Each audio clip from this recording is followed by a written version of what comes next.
معاكم أميرة أبو زيد، يلا بينا نسمي الله ونصلي على رسول الله ونبدأ الوصفة بتاعتنا النهارده. زي ما انتم شايفين ما شاء الله اللهم بارك، بجد تحفة يا جماعة. شايفين الوصفة دي وجمالها بجد حلو جدا جدا. طعمها كمان لذيذ جدا، شكلها طبعا يشرف في العزومات. كل سنة وانتم طيبين. ده كده بقلاوة كده لرمضان بشكل المروحة. يلا بينا نشوف الوصفة القمر دي عملناها ازاي. زي ما انتم شايفين كده الألوان حتى كمان فيها تدريج شكل المروحة بالظبط، او ممكن كمان زي زهرة اللوتس. يلا بينا هنشوف القمر ده عملناه ازاي بأقل الإمكانيات تقدري تعملي الجمال ده كله.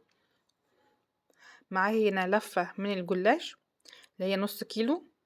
جبتها كده زي ما انتم شايفين، جبت هنا بلانش بقى كده عشان افرده عليها. تمام.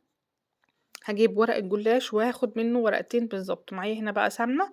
السمنة دي بتكون دايبة، ما بتكونش سخنة قوي. وهنا زي ما انتم شايفين هاخد بقى كده بسم الله ورقتين، وهلف الباقي بالطريقة دي كده علشان ما ينشفش معايا.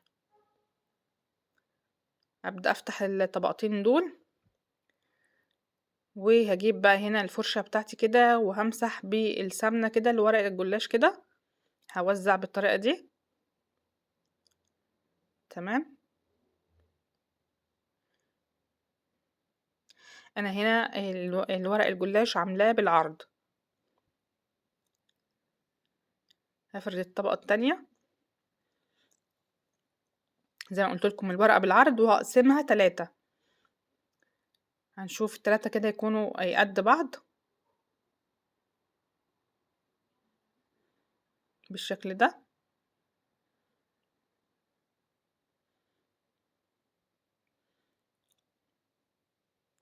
كده. تمام.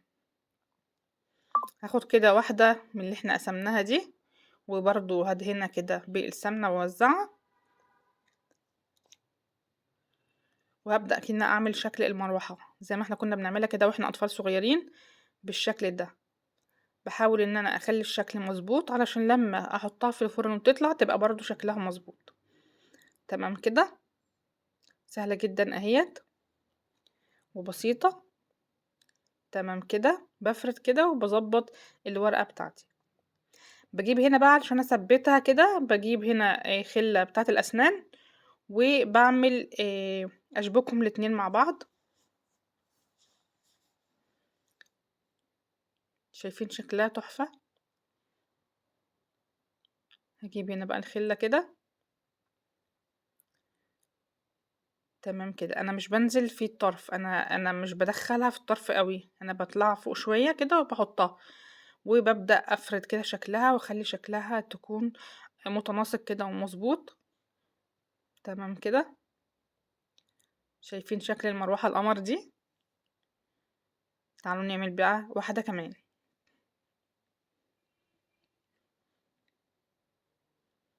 هنا دهنتها او هندهنها مع بعض اهيت. بوزع السمنة كويس جدا زي ما انتم شايفين على الورقة كلها. بعد كده هنبدأ بقى نطبق شكل المروحة بالطريقة دي.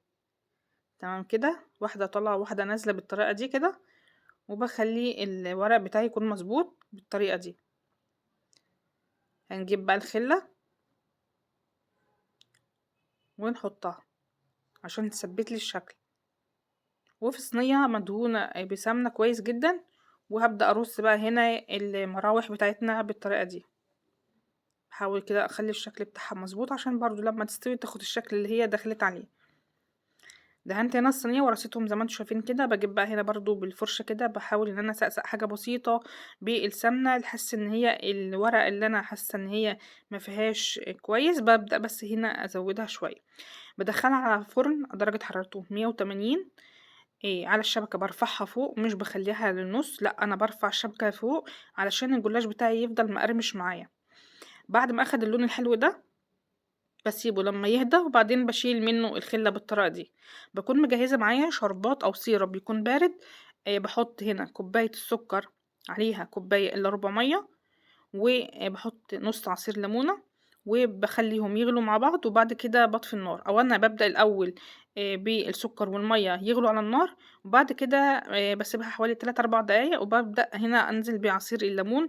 وبعد ما احط عصير الليمون ببدأ برضو احط هنا أسيبه 3 دقايق على النار، بعد كده باطفي عليه واسيبه يبرد، واكون طبعًا حاطة له فانيليا.